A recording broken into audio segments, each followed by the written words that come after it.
Le podcast Sur la route de l'horreur est rendu possible grâce à Horreur Fanatique et son encamp du samedi soir. Visitez horreurfanatique.ca pour plus de détails. Maintenant, bouclez votre ceinture puisqu'on vous amène sur la route de l'horreur.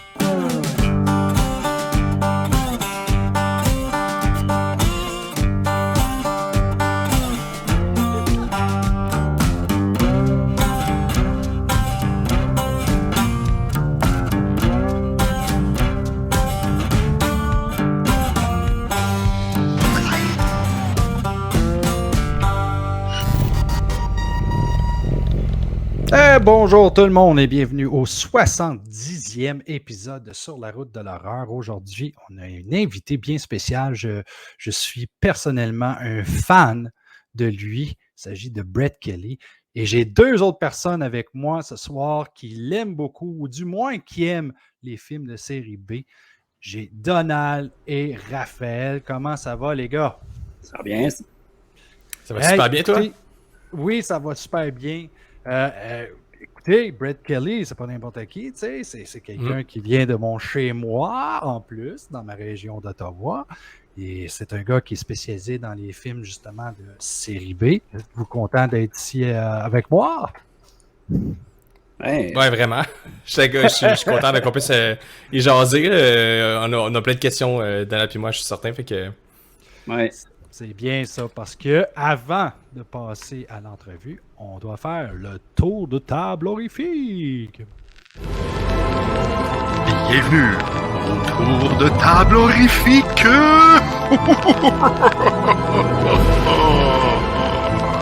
Et on va commencer avec Donald. Ouais, ben ces temps-ci, il y a le festival Fantasia. Puis comme d'habitude, il y a tout le temps des représentants là, de Arrow puis de Vinegar Syndrome. Cette année, il y avait aussi Synapse. Fait que c'est tout le temps l'occasion de dépenser plein d'argent puis en croyant qu'on économise de l'argent. Là. Non, mais on économise quand même un peu d'argent parce que tu peu. regardes les prix, dépendamment de combien tu en achètes, ça vaut la peine. Ouais, bon, on dépense quand même beaucoup. Mais bon, j'en ai profité pas mal. Donc, c'est ça. Avec Arrow Video, j'ai acheté Zombie for Sale. Un film que la pochette n'est pas super pour la voir. Là. J'ai acheté aussi The Stylist. The Stylist, c'est un long métrage parce que c'était basé sur le court métrage, je me trompe pas ça. Ça se peut. Maintenant, je le voyais beaucoup passer sur Internet, puis je décide de l'acheter. Phantom of the Mall, Eric Revenge. Ça, je l'ai écouté, c'est vraiment pas pire, c'est vraiment très bon. Basket Case. Ah, classique. Ça aussi, je voulais voir ça. Puis je suis allé voir, puis on m'a dit quand j'ai acheté ça d'aller voir chez Synapse parce qu'il y avait aussi Basket Case 2 et 3. Wow! Et 3. Je me trompe-tu quand j'ai dit qu'eux autres ils ont probablement coûté vraiment plus cher? Ouais. Ils vendaient leur film 35$, puis après ça, j'allais voir sur Unobstructed View, puis c'était 20$. Là. Oh my God! Ouais, fait, ils en ont vraiment profité, là, mais bon. Aussi Maniac Cop. J'avais déjà le 2. Classique. J'avais déjà le 2 et le 3 chez Blue Underground. Il fallait le premier. Running Time avec Bruce Campbell. Après ça, il y avait aussi Vinegar Syndrome. J'ai acheté Tix. Hey, je l'avais même pas vu, bordel! Ah ben là. Alors, j'ai manqué ça! Toi, t'as eu une New York Ninja. Moi, c'était une surprise, ça! Ok. Dead Heat. J'ai eu Blood on Their Name. C'était, à part Tix, c'était tous des films que je connaissais pas. C'est Daniel qui m'a fait des recommandations. J'ai aussi pris la trilogie Tiger Class, qui est une série de films canadiens, avec le chinois super musclé bodybuilder. Là. Je ne me souviens pas son nom. Là. C'est ça que j'avais acheté dernièrement. Là. OK! Écoute, c'est vrai que ça a dû te coûter cher. Est-ce que tu es capable de nourrir ta fille quand même? Ouais. La mère aide pas mal. Une chance! Raphaël, t'as ton tour. Ben, j'ai commencé. Derrière moi, vous voyez qu'il y a quand même un peu d'instruments de musique. Là. Je suis aussi un fan de musique. Fait que j'ai commencé par quelque chose dans le lien avec l'horreur et la musique. Je vais vous présenter la super bande originale de Psycho Gorman Oh, wow. en vinyle que je me suis procuré. Tellement Bien content, bon, c'est vraiment, la musique est vraiment excellente dans le film. C'est comme tout, c'est comme principe un peu band de rock là. Et pendant le film, t'entends plusieurs tunes aussi. Puis c'est vraiment une excellente trame sonore. Fait que j'étais content de me le procurer en vinyle. Vraiment bel objet avec tous les artworks évidemment à l'intérieur aussi qui représentent tous les différents aliens dans le film de Psycho Gorman. Puis ouais, vraiment content. Même le vinyle il est spécial parce que je vais vous montrer complètement là. Il est bleu avec des picots roses. Fait que quand ça flippe sur une table tournante, c'est quand même chill. Là. On aime bien. en plus que la musique soit bonne, ça look. Fait que c'est ça, c'est à peu près les trucs que je me suis procuré. Puis une autre affaire, ben tu sais moi et tout, j'aime bien aller me promener dans les tabs Synapse là. Puis me suis procuré la trilogie officielle, disons, parce qu'il y a plein de films un peu qui sont liés à cette saga-là, mais sans faire partie de la trilogie officielle, Coffin Joe. Je les avais jamais vraiment vus avant de me procurer le coffret. J'avais vu des extraits comme tout le monde là, puis je savais que c'était des films qui étaient bien importants là, dans les années 60, là, le cinéma brésilien, tout ça. Il y a un côté bien surréaliste, tout ça. Puis ce qui est spécial aussi, c'est que le dernier, Embodiment of Evil, il est sorti en 2008. Fait que les deux premiers étaient sortis en 64 et en 67. Donc il y a comme eu un gap. Fait que le gars qui est derrière tout ça, il s'appelle José Mojica Marins. Puis c'est comme une espèce de légende aussi au Brésil. Là. Puis c'est comme une espèce de monstre de la. Comme nous, on pourrait avoir des classiques. De Universal, mettons, puis Ouais. tout ça un peu dans l'imaginaire collectif occidental. Au Brésil, il en fait partie intégrante, puis il commence à être de plus en plus connu mondialement, puis c'est des films vraiment spéciaux, c'est comme une espèce de maniaque qui est fru contre Dieu, puis il essaie de se venger. Au début du premier film, il y a une scène vraiment drôle aujourd'hui avec nos standards que c'est comme le vendredi saint, puis là il décide qu'il veut manger de l'agneau. Puis là il dit à sa femme de cuisiner l'agneau, puis là il va se promener dans la ville en mangeant son agneau, puis là il est comme haha moi je mange de l'agneau, puis tout le monde est comme genre non, puis là toi tu regardes ça en 2020 puis t'es comme genre ouais. On s'en calisse un peu, bon voilà. À cette heure, on dirait que c'est encore plus souvent que ça arrive. Anyway, c'est pas moi qui vais aller écœurer du monde avec l'agneau pendant le vendredi saint. Moi aussi, j'ai été à Fantasia, puis ça m'a coûté moins cher, je pense, que Donald, parce que j'ai plus profité des spéciaux de Arrow et de Vinegar Syndrome. Ben, je dis spéciaux de Vinegar Syndrome, c'est parce que j'ai une bonne connexion, pareil, avec Vinegar Syndrome. Ça m'a coûté un petit peu moins cher. Memorial Valley Massacre, ça c'est mon premier film. Puis j'aimerais dire en passant que aucun des films que j'ai achetés, je les ai vus. Mets-toi en gros, Mais toi donc en gros Martin, pour qu'on les voit Ah mieux. oui, excuse-moi, Colin, c'est parce que j'aime ta face, frère. Ouais, c'est ça, je suis trop cute, qu'est-ce que tu veux. Pandemonium, que je n'ai jamais vu non plus. Évidemment, je ne pouvais pas passer à côté de Killing Bird, c'est-à-dire Zombie 5. Shriek of the Mutilated. Le premier film de John Landis, c'est-à-dire Schlock. yeah. Un autre de Arrow qui est Blood Rage. On y va aussi avec Edge of the Axe que j'ai vu se promener je sais pas combien de fois sur le réseau de Facebook ou whatever. Chill Factor aussi que j'ai vu souvent sur les réseaux sociaux. Doom Asylum. Et là c'est plate ce que je vais dire, mais il y a une histoire derrière ça. Ce beau coffret de New York Ninja que malheureusement Donald voulait avoir et qui n'avait pas le vendredi qui était. Et ça donne que moi, le samedi après, il était là. C'était la dernière copie. J'ai dit au vendeur, il faut que tu me gardes ça de côté. Il a dit, écoute, il dit, prends-les, tu viendras me le payer plus tard. Parce que si je le laisse là, c'est sûr que quelqu'un va vouloir le prendre, puis j'aurai pas le choix de le vendre. J'étais comme, merci beaucoup. Lui, je l'ai écouté, par exemple, puis je l'ai écouté cette semaine, et c'est incroyable la job qu'ils ont faite là-dessus, parce que c'est du doublage de personnes de maintenant, et non pas pendant le temps qu'il y avait été tourné, parce qu'ils n'ont pas trouvé le son ou quoi que ce soit. Et c'est comme si ça provenait de ce temps-là, tellement c'est bien monté et tellement c'est bien enregistré, puis qu'ils ont joué avec les sons. Anyway, je m'excuse, Donald, j'ai vraiment pas fait exprès. Avoir su, je te l'aurais même acheté. Ouais. Non, c'est pas vrai, je voulais le garder. Ça, je partais pour dire, il n'est pas trop tard pour y donner, là. Non. Trop tard, je m'excuse. Hey, l'invité d'aujourd'hui, Brett Kelly, c'est un gars qui est un scorpion, juste comme moi, qui est né le 29 octobre 1972. Il vient de Ottawa. C'est vraiment cool. La première fois que j'ai rencontré ce gars-là, c'est pour jouer dans un de nos films avec Happy Villains qui s'appelle A Quiet Moment. Et j'ai découvert par la suite tout ce que Brett Kelly faisait. Je suis tombé en amour avec ses films parce qu'évidemment, je suis un gars qui aime les films de série B. Et juste pour vous montrer, avant d'accueillir Brett Kelly, je vais vous montrer la bande-annonce de Jurassic Shark. What was that? Something in the water.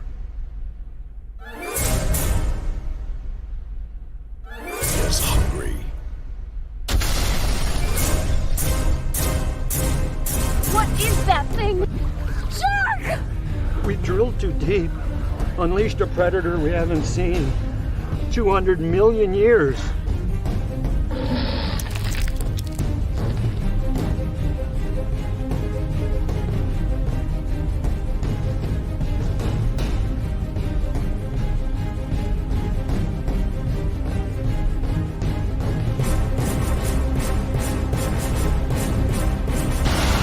Hey, you ugly fish!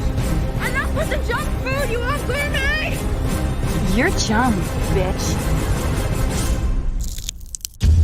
Jurassic Shark.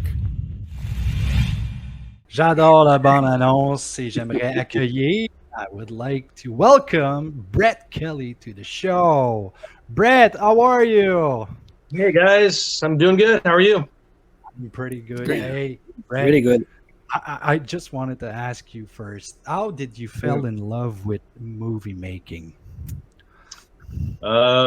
It started when I was around 8 years old, and my friends and I would play Raiders of the Lost Ark on my front lawn, and we kept hoping that someone had a Super 8 camera in our attics, but none of us did, so we just pretended. So we would pretend like this week we're going to play Raiders of the Lost Ark, and next week we're going to play Star Wars, and next week we're going to play Battle Beyond the Stars, and stuff like that. So I don't think any other kids played Battle Beyond the Stars, but we did.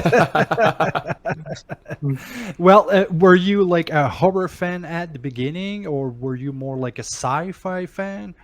I just kind of liked stuff that was fantastic, as they in the Fantasia use of the word.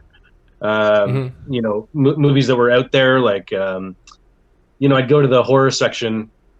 Like all of us did, I'm sure, and look at the boxes and go, "Oh, that's scary. I wonder what does that look like? What does Microwave Massacre really look like inside? I don't know, And then my friends and I we'd have slumber parties and watch Evil Dead 2 and Pieces and things like that. And that that's how you get roped in, right? Did you actually studied in filmmaking? Yeah, sort of. I took TV broadcasting at Algonquin College here in Ottawa, and I didn't finish, but I was there long enough to rent the equipment, and I started making stuff with their equipment while I was there, and I learned all the fundamentals and things like that. So yeah. Is that when you started filming the movie Night Songs? Or no, that was actually video, right? Yeah, Night Songs was the first thing I ever tried, which was in 1990. We started in 1996. Actually, you reminded me of that. We started in 1996, and I was using college equipment. And this is a funny story. The first time I ever tried to make a movie, the very first day, I borrowed a lighting kit from Algonquin, and we plugged in 3 lights, and we had the camera set up, and it was autumn. It was fall. It was October. It was cold. So we plugged in the 3 lights, we turn on the camera, I call action, and the light bulbs go one after the other? they all exploded at the same time, one after the other, and then it was like, that's it. We didn't have any other bulbs, so we didn't film a single second. And then 3 years later, in 1999, I finished Night Songs, and probably should have never tried to finish it, but that was the first thing. That was on it was on VHS and what do they call it? High 8. Oh yeah. my God, high definition. Old school. No, it wasn't high. No, def. that was Wasn't high I8. definition at Yeah, all. that's two different things. You're right. And then, what was your first big project? The first one that I consider my professional debut was The Feral Man, which was in 2001, and it was my first attempt at a feature, but it's dubiously a feature. It's about an hour long, and it was kind of believe it or not, like a sentimental kind of horror werewolf psychological thing. Yep. And so that came out. Sorry, that I did that, and then in 2002 I did the Bonesetter, or le BONESETTER as you guys would call him. Yeah. And so we did the Bonesetter in 2002, and then shortly after that I met Tempe Video, who signed both movies at the same time. So they actually released the Bonesetter first and then the Feral Man second, even though I filmed them in the opposite order. So that's kind of how that started. Was it the first time that you got distributed? Yeah. I'm kind of in this weird position where literally everything I've ever done has been distributed. So I joke that it's kind of like, the refrigerator drawings that you did when in kindergarten and you put on your fridge. All of mine are out there. All of mine can be seen. So from then on, did you actually do this as a job? Yeah. I think it was my sole job from like 2005 onwards, maybe something like that. Okay. Yeah. And still going on too. Yeah. 43, yeah, it's crazy. When you look at the IMDb filmography, you got 43 credits as a director. You also have 41 credits as an actor, 29 as a writer, editor. You do every fucking thing in your movies. How many as a writer? How many did I As write? a writer, I got 29 credits as a writer. Wow. You're not even aware of the number of movies you wrote? People write stuff on my IMDb that's not true, and they do all kinds of weird stuff, so I don't even really look at it. Well, I guess that's part of the job. But as an actor, go ahead, Donald. I have a question about that. On your movies, you're doing a lot of different jobs. You're director, writer, producer, special effects, and sometimes you use different names, like Scott Patrick. You did OUIJA Shark, and sometimes you use the three different names on the same movie. So what is the story of those names? Well, it started when some of my earlier movies I'd use multiple names, so it didn't look like I was being egotistical and putting my name all through the whole thing, like I was bragging about all the stuff I was doing. Like Tommy Wiseau in the room, like written, directed, starring, and everything. Yeah. But, like nobody cares. so I just kind of I took a lot of names of characters that I played in the theater on stage, and then for Scott Patrick is a made-up name, and what I see this is what's annoying about IMDb. Is I started Scott Patrick to do cheaper movies. So I was doing movies, like I did a movie with Peter Fonda and a Western. And I was getting some pretty big, decent budget, still low budget, but decent budget movies. And I would do those as Brett Kelly. And then the movies that cost, $1,000 or something like that would be Scott Patrick. And then what happened is IMDb started doing a thing where they don't allow pen names or pseudonyms. So somebody on the internet said, "Hey, Brett Kelly is really Scott Patrick," and the next thing you know, bam, they lump them all together into one IMDb page. And so then what happens is, I tried to separate the higher budget from the lower budget, and now there's no separation. So, so now what happens, unfortunately, is if you get some, can I swear? Oh yeah, Yeah, you yeah. can. Like some dickhead that doesn't like Ouija Shark, he goes on and he starts to shit all over really good movies I've done for bigger budgets because they're just internet people, right? But Yeah, exactly. so that's kind of a bummer because some of the movies, like the names are to differentiate for different audiences. Yeah, we call that trolls. Yeah, they're everywhere. It's crazy. And it's Shark Week, so yay, my favorite week. It's true. Eh? You must be Yeah. very popular during this week. Mhm. So before continuing with the questions, we have Raphaël with the question. Ouais, c'est ça. Les questions à Raphaël. Est-ce que notre invité saura répondre aux questions Rafale?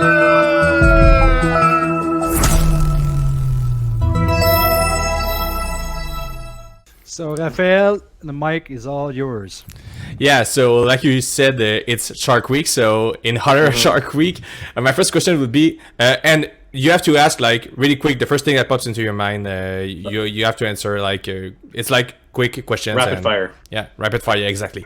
So first question, except Jaws, what's your favorite shark movie? Jaws 2. Good answer. Second question, would you rather fight a lion in the water or a shark on land? Shark on land. Yeah. What's your favorite parody movie?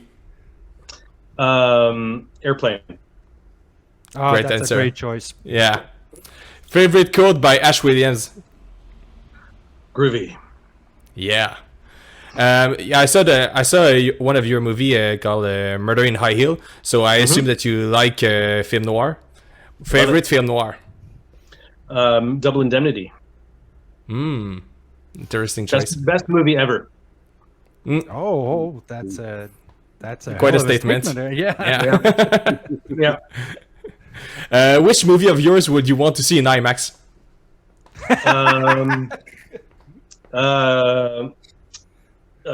My Fair Zombie. Interesting answer also. And lastly, would you rather fight Freddy or Jason? Jason. You're kidding, right? No, I could probably get away. Well, the thing is, But I never sleep. So maybe I could So there you go. There you go. So you're a good director if you never sleep. Okay. Let's continue with the questions. There is something I need to know. Tell me a little bit about the evolution of your work as a director. I mean, you started at the bottom like everybody else, and then you got distributed for your first movie, and you kept getting distributed every time. How did that happen? You know, it's kind of funny. I get asked all the time, what was the big secret? And the big secret, I'm not even joking, was back in 2001 or 2 or whatever. I would go to Blockbuster. I'd look at movies on the wall that were like my movie, and I would say, "Who put that out?" And I would look at the box and say, "Oh, that company. I'm going to send them an email." And then I would send them an email, and then I would send them the movie, and then I'd get distributed. And then that just kept going. So it started with Tempe Video, and then my next distributor, I think, was Brain Damage Films, and then I would just kind of and then I would get a reputation for making a certain kind of movie, and then people would say, "I want one of those. Can you do one for us?" And then I'd do one for that company, and then it would turn into 2 or 3 for that company, and then another company would come along and say, "Can you give us 1 or 2 of those?" And that's kind of how it's gone. It's just, I guess, whether people love them or hate them, I can make things that are marketable. So people want to market things. I could give you something that will sell. So that's I guess what distributors want. And that's the thing I find very incredible, because you got distributed at first, and then the more your career went by, the more you actually got requests from distributors. They were giving you contract, asking you to do such and such kind of movies, and it kept on going and going. So my question is, what kind of success does these type of movies get? You know, it's all relative, I guess. I mean, some movies are. There's been some movies that paid really well, and then there's other movies that don't pay much at all, but then you get known all over the world. And then there's other movies that, you know, I mean, it depends on what your personal level of success for each movie is. I mean, this, like, some of my best movies, I find that my best movies are the ones that are seen the least. Mhm. And the movies that I care about the least are the ones that are seen the most. So I don't really know. I don't have the secret, but I know that,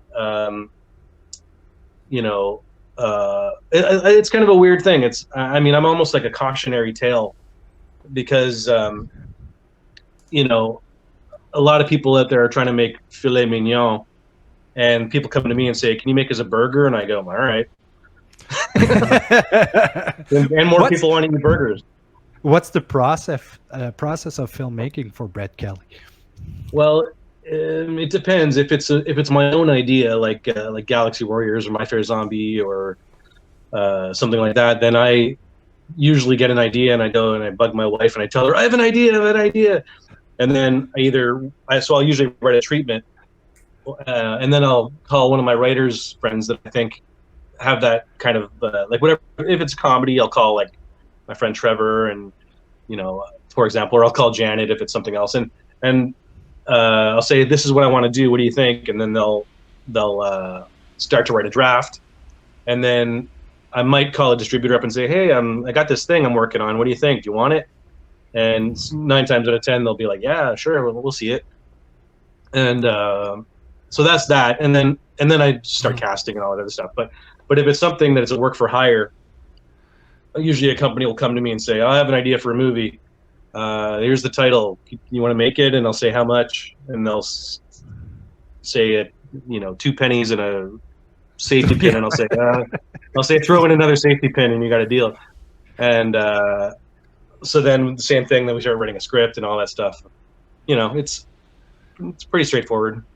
And when we look at your movies, of course, we see the entire, well, not the entire team, but most of the team comes back. Like actors will come back to your movies. You see them very often in all your movies. How do you actually approach someone? I assume they're all your friends. So how do you approach them saying, hey, I'm doing OUIJA Shark. You want to play in it? Yeah. Well, it's funny. Like years ago, like up until from 2000 until around 2017 or 18, we used to have auditions where we would rent a room and we would cast thing, and we'd book slots and people would come and we'd see 75 people, something like that. And then it started turning into people would send in their own audition videos. But in the case of like OUIJA Shark, for example, just because you asked, in that one specifically, you know, I have 2 shark movies before that are internationally seen. Like Jurassic Shark's been downloaded and streamed about 1 billion times. No, not even exaggerating, about 1 billion times. Yeah. And so people go, oh, I want to be in a shark movie. And I go, well, I'm making a shark movie. And they go, oh, I want to be in that. And then they're in it, and then I never hear from them again. Well, sometimes you do, sometimes you don't. I mean, Yeah. If you look for Brett Kelly on Amazon, you'll find all sorts of films from you, and same thing for Tubi. So, hey, people wants to play in your movie. I want to play in one of your movies just because of that. Yeah, well, they're fun. We have a good time, and you know, we don't overwork people, and we keep reasonable hours, and we shoot quick, and it's fun. I mean, we have a good time. I mean, we know, like in the case of the shark movies or the cheap stuff, we know it's silly and we know it's nonsense, and we have a good time doing it because, you know, if someone says, you know, make Jaws, here's $5, you're going to get a $5 shark movie. Yeah. You know what I mean? Like, I mean, I'm not you know, curing cancer or anything. We're just gonna have a good time. Exactly. Donald, did you have a question? No. Okay, I thought Vas-y, Raphaël. Yeah, you talked about like you never know like what kind of success a movie could have when you're doing it, but like what's your approach? Do you have something to say to like the distributors when you want to like when you give them a movie? Can you tell that it's gonna be for Tubi? Do you tell if it's gonna be on streaming or it's gonna be on a physical release? Well, yeah, normally it'll be in the contract, and they'll say like, you know, if it's work for hire, then they own it. They can do whatever they want with it. Mm-hmm. But if it's something of my own, then or something I own, like normally they'll want all rights for international.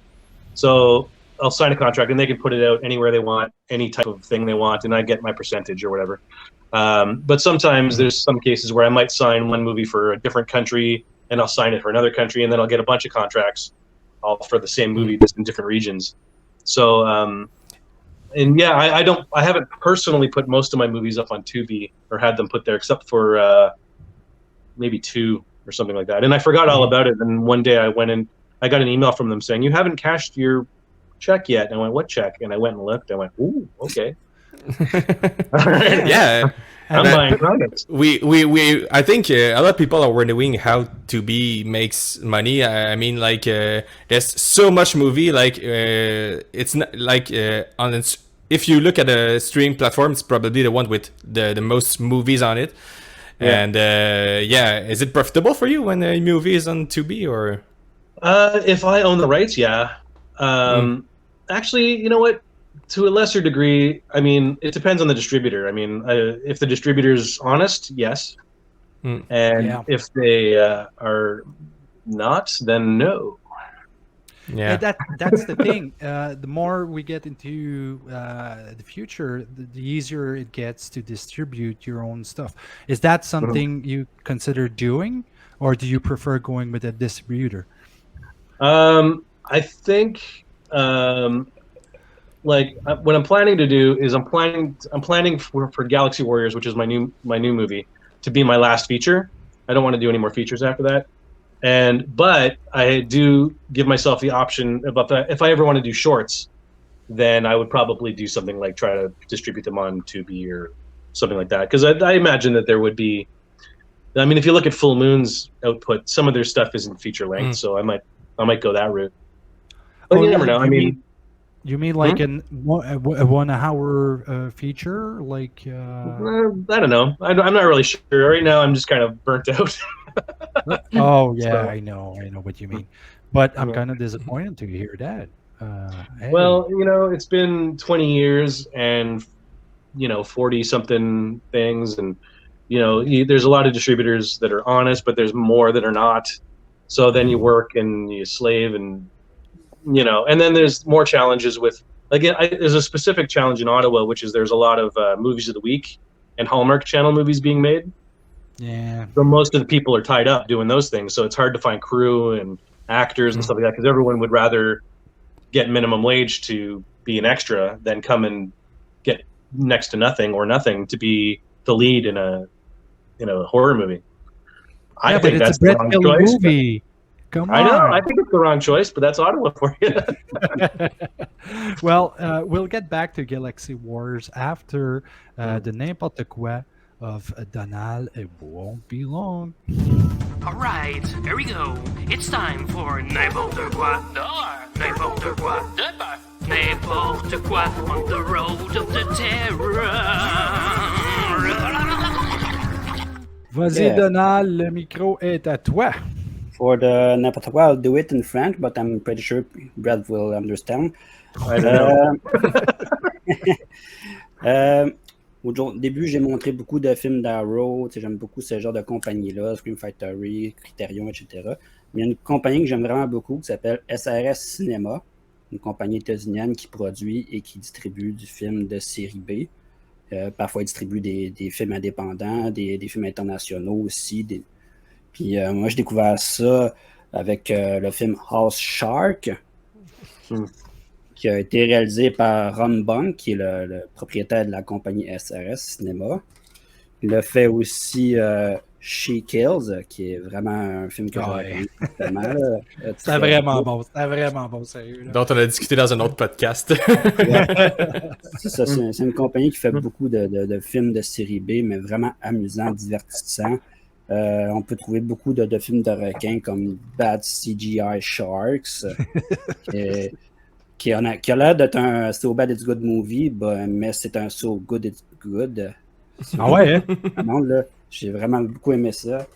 Various Shark from Mark Polonia, Sharks of the Corn, Jaws of the Shark, Walking Shark with a Chainsaw. Jesus Christ. C'était aussi une place où on peut voir beaucoup de films de kaiju. Ça, c'est vraiment un de leurs styles les plus populaires, là, avec des films comme Rego ou Rega, Attack of the Giant Teachers. Ça, tous les films japonais. God Rega versus King Oga. Konga TNT from Brett Kelly. Very fun movie. There's a lot more. War of the God Monsters. It's the whole Korean movies. Ça, c'est tout encore du SRS, là. Ouais. Wow. Monster Seafood Wars. C'est vraiment amusant, ce film-là. Zilla Foot. The Great Buddha Arrival. C'est une statue géante de Bouddha. Nezura.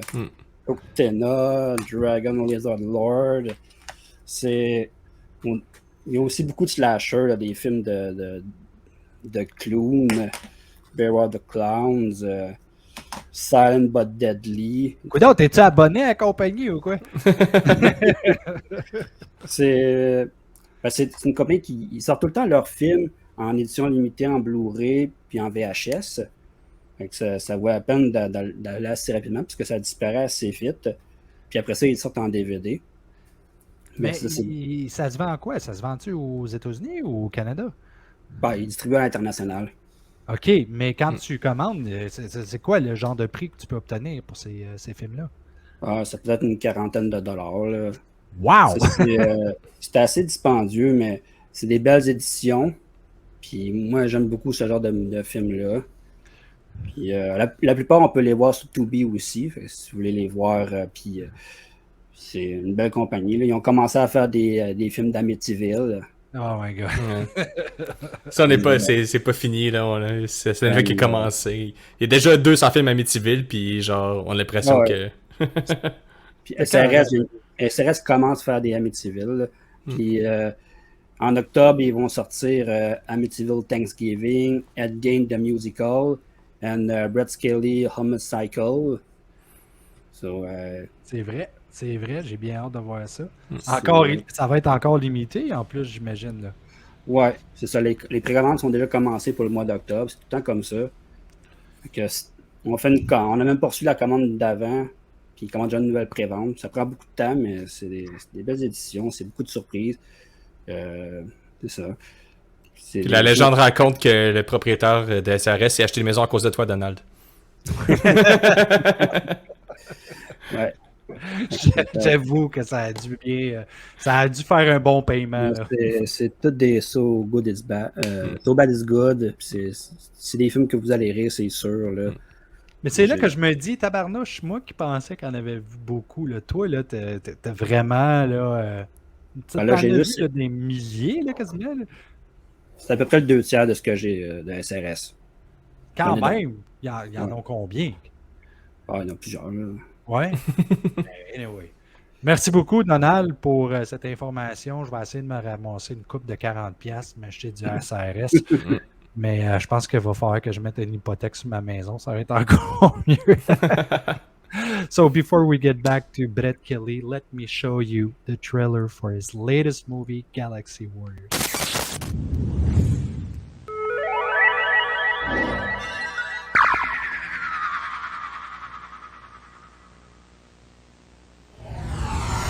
Beyond space. Beyond time. In order to escape from an intergalactic prison, they must become Galaxy Warriors.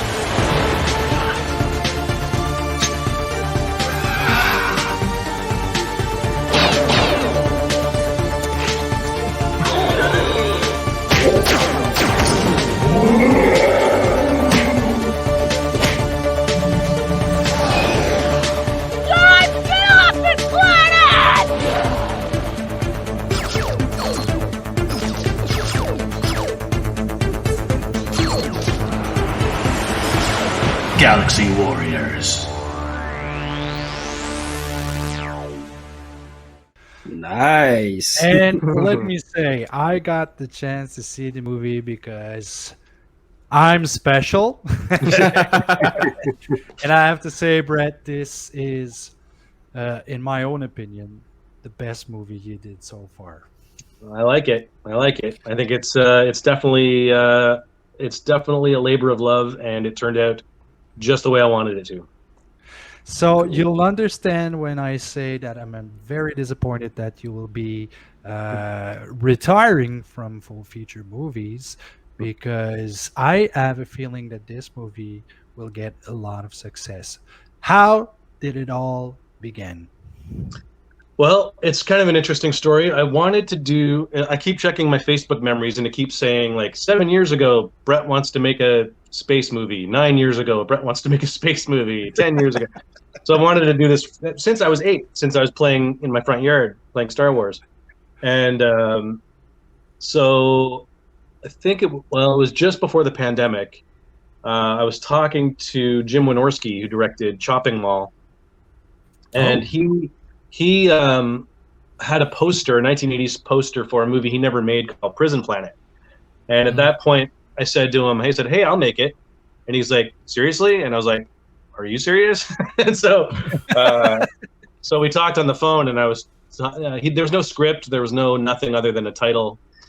So I started planning that. And then the more we chatted, the more I realized he wanted me to do an R-rated kind of nudie naked girl movie, and I didn't want to do that. So I said to him I wasn't really down with that. So I wanted to do a PG Star Crash, Battle Beyond the Stars, Flash Gordon, Buck Rogers type of movie. So we decided I wasn't going to do Prison Planet, but I was going to go ahead and make my own prison movie set in a space prison called it Galaxy Warriors. And so yeah, it's kind of like a women in prison movie meets this 1970s Star Wars knockoff. Mm-hmm. Like we're not trying to make it look like Star Wars. We're trying to make it look like the movies that wanted to look like Star Wars. Yeah.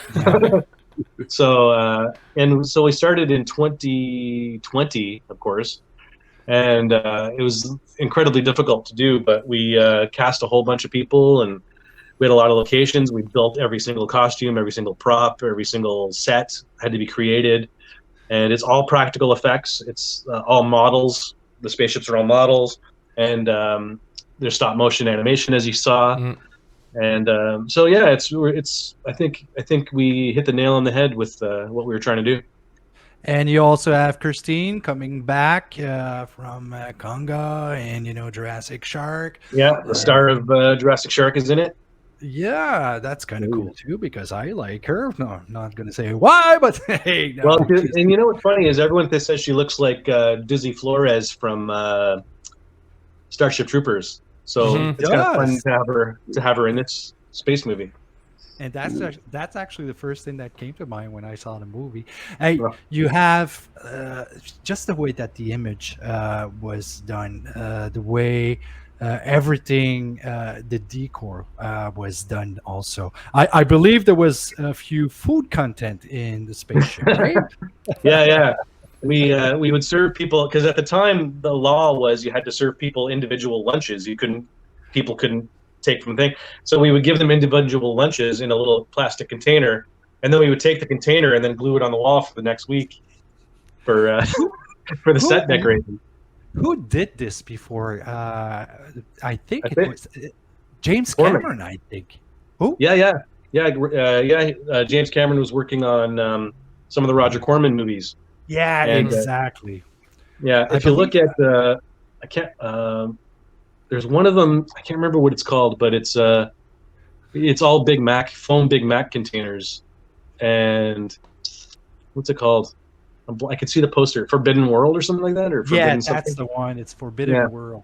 Hey, it Yeah. works, and it really Yeah. works in your movie too. I mean, Mhm. why not? And it also gives it this this essence of 1980s movie, Yeah. and the music. My God, what a great soundtrack! Who did it?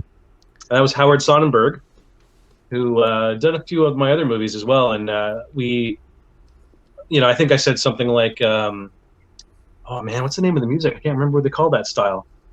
I said, yeah. Synthwave, man. What is it? Synthwave. Yeah. I Yeah. said, yeah, Mhm. synthwave. And he goes, yeah, obviously synthwave. And then we're like, yeah. So he did the trailer, and I was like, perfect. That's what we want. Yeah, and I agree.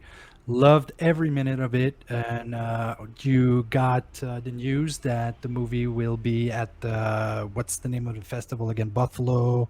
Buffalo Dreams, Fantastic Film Yeah. Festival. Yeah, and that's then we're also showing it in Ottawa in September. at the Mayfair. No, actually, I booked the Gladstone Theater, and we're having 2 screenings. So I booked the theater for the whole day, so we can have a nice party afterwards. There's a bar, and we're gonna have a red carpet and the whole shebang.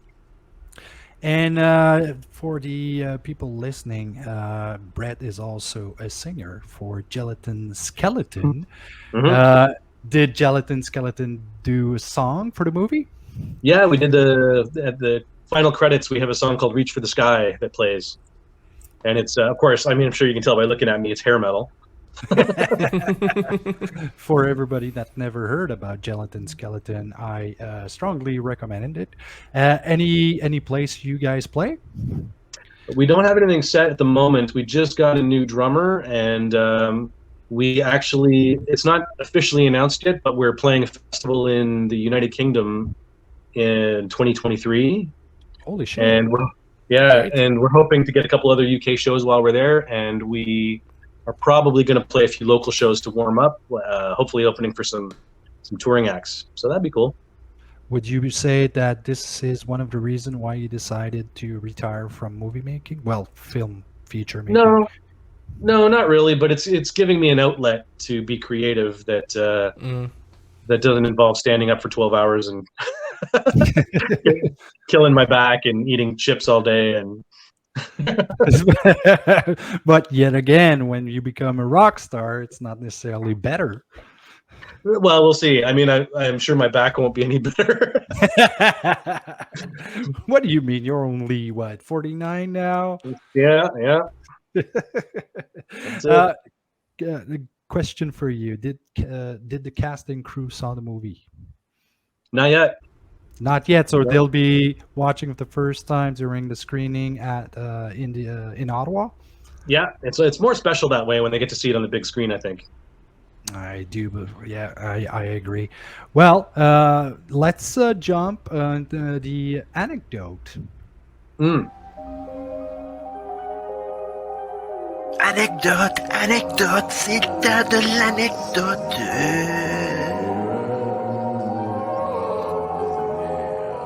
It's all yours now.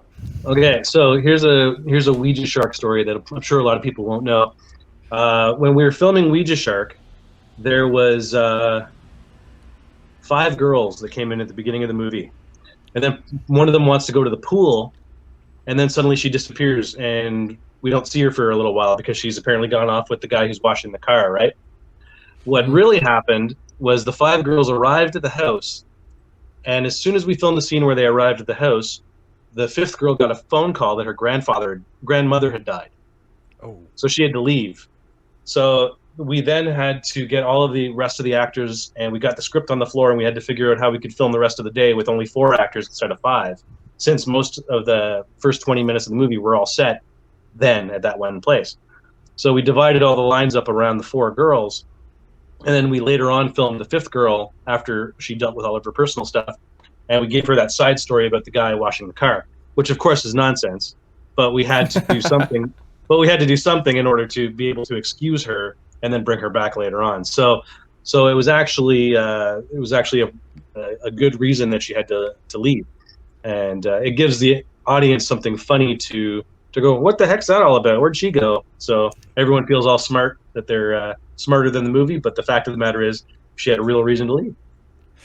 Yeah, well, that kind of thing happens in the movie business. It happened to me, it happened to us, it always happened. Speaking of which, OUIJA SHARK is probably one of my, not one of my favorite movies, but one of my my daughter's favorite movie, as you already know, because we actually met your shark when we went to see you at Pop. That's right, I brought the OUIJA SHARK with me to the convention. And Galaxy Warrior is apparently your last full feature? That I've directed, yes. But I know where you're going with this. Is coming up, eh? SRS announced something that is called Puppet Shark. Yes, I didn't know they were planning to announce it so soon. But yeah, so I'll buy that movie. Yeah, that's one of the best posters I think we've ever had for one of our movies. That's a fantastic poster. I'm going to frame that for my basement, I think. So that movie came about because SRS came to me and said, do you want to do another movie for us? And I said, I'm like the guy from the movie. I'm like, I'm retired. You know, they keep pulling me back in. So I said I can't remember how exactly the conversation go, but I think my wife makes puppets as a side thing, and she makes really, really good puppets. And so someone said, do you want to do a shark movie? I said, I never want to do another shark movie. I don't like shark movies. I don't like making them anymore. I get no joy out of it. So I want to do something that's fun and different and unique, and it's not the same old garbage, right? So I said, what about Puppet Shark? We'll do a movie where it's all puppets. There's no actors. It's all literally all puppets. And he said, yeah, sure, sounds good. So so it's kind of an anthology in a way, and it's I'm not technically directing it. I'm kind of what's the word I would say? I'm supervising. And my wife would never admit it, but she's directing a lot of it, and my kids are actually directing some of it. And it's kind of a bit more of a collaborative effort. I actually find myself, like, there's been parts of the movie being filmed where I'm not even in the room, so I'm definitely not directing it. But it's going really well, and it's a lot of fun, and it's silly, and I describe it as Sesame Street meets Jaws. So also meets Campfire Tales. Oh, there you go. Yeah. Will there be blood? There's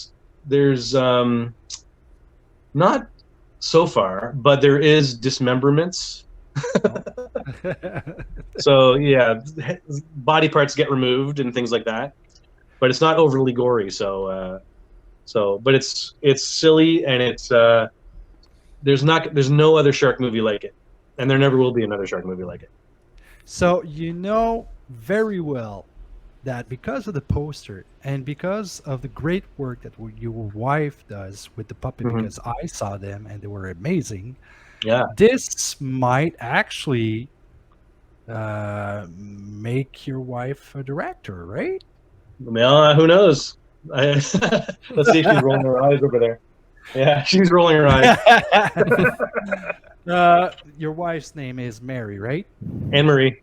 Anne-Marie. So Anne-Marie, who is working on Puppet Shark.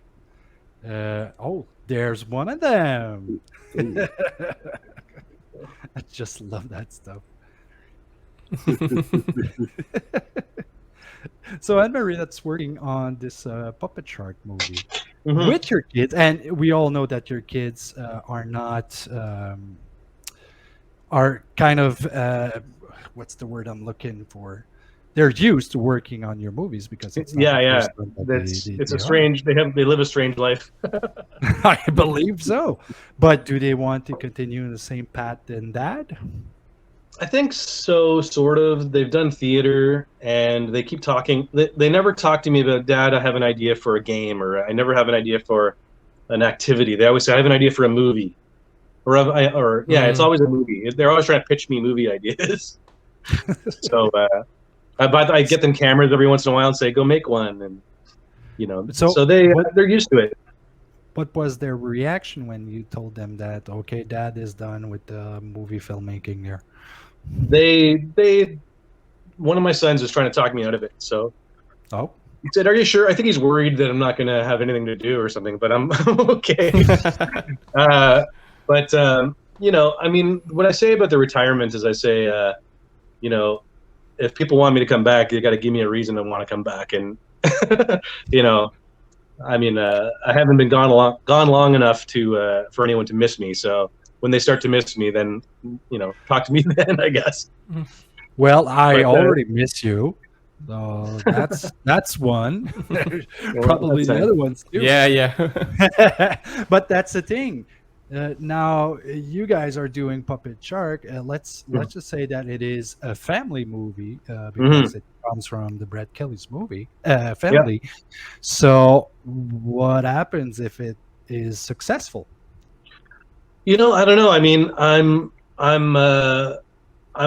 you know, I'm not beyond the idea of like if a company wants me to produce something, like if they want me to you know, put a package together and get a director and all that other stuff and whatever. I mean, I'd consider it, but I don't want to, you know, all the directing and all that other stuff. It's there's so much that goes. There's so much that's exhausting about it at this point. I mean, having done so many of them, I mean, I don't want to sound bitter or anything, but I mean, I've been ripped off so many times. It's hard to cast and find crew. You know, it's the budgets have gone way down. And it's exhausting. I mean, I'm not getting any younger, so I mean, I have ideas for movies all the time. Every 2 days, I tell my wife a new title I've come up with, and some of them are really good. And then I say, just let me get it into my system. I'll tell you all about it, and then I'll walk away. So it's still in my blood. I mean, I'm addicted to making movies, but at this point, there's more reasons to not bother than there is to make the effort. Yeah, okay, I kind of get it, and at the same time, I still don't believe you. I mean, Roger Corman has been working on movies since what, probably when he was born, 1926. You know. Well, we'll see. I mean, when things quiet down, we'll see how it goes. Yeah, and I'm kind of. I don't know. I have a feeling that Puppet Shark will also be downloaded a billion times. Yeah. Well, that's the thing. The shark ones do, you know. I mean, my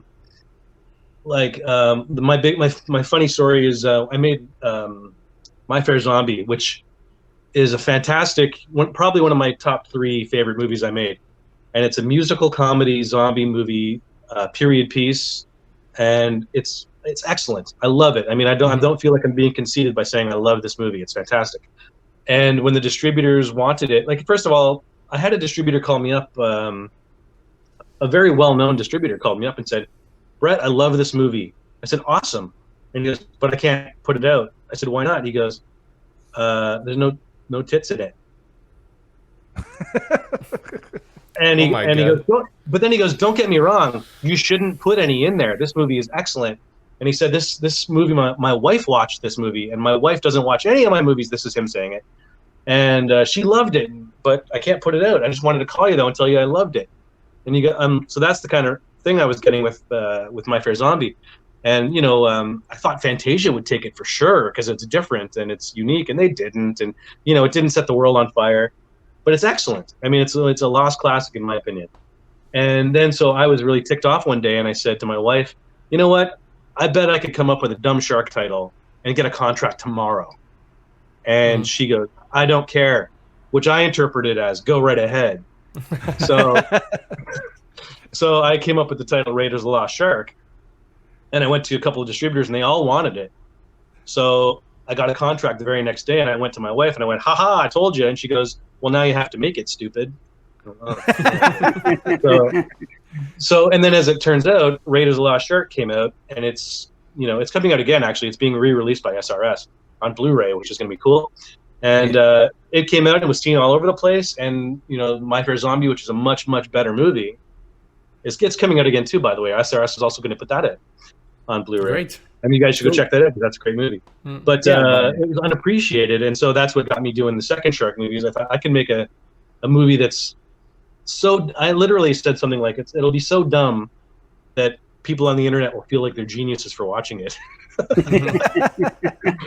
and then that was my idea, was I'll make it like nonsense, and then people will go, then you get people on the internet talking about how smart they are because they're smarter than this movie or something. I don't know. That was my but thinking. That's stupid because your movies are obviously tongue-in-cheek, and it's like... Yeah, but that's what I like about them. It's just funny that people think they're smart because they that's such a dumb movie, but like it's obviously tongue in cheek. Some of the stuff you get. I mean, I remember one of my favorite ones for OUIJA Shark was somebody said the girl found a Ouija board in a lake. That doesn't make any sense. You wouldn't find a Ouija board in a lake. You'd find it in an ocean. What? Like, strangest comment ever. I mean, is that the science? I don't know how that works. I don't know how many aquatic Ouija boards people find in the water, but apparently I did it wrong. So, well, one thing's for sure: if I ever find one, I'm not going to use it because I don't want to get attacked by a puppet shark. Well, maybe the other puppet shark. Yeah, that one's soft. The teeth don't hurt. Brett, that's the end of the show. I am so thankful for you for being here with us. Thank you to Donald. Thank you to Raphaël. Also, if you can stay a few minutes with us after the show so we can discuss a little bit more, I would really appreciate it. C'est malheureusement tout le temps que nous avions. Je remercie Brett Kelly d'avoir été avec nous autres. Merci à notre partenaire, Horreur Fanatique. Merci de tout ce qui touche. Marchand de tout ce qui touche l'horreur, responsable de l'encan du samedi soir. J'aimerais remercier Horreur Québec en même temps parce que Raphaël et Donald font partie de Horreur Québec, la source d'information d'horreur numéro 1 au Québec. On vous rappelle qu'on est sur Patreon, qu'on est sur Facebook, Apple Podcasts, YouTube, Google, Spotify, Balado Québec. On est partout. Alors, merci beaucoup, gang, et on va se reparler au prochain show.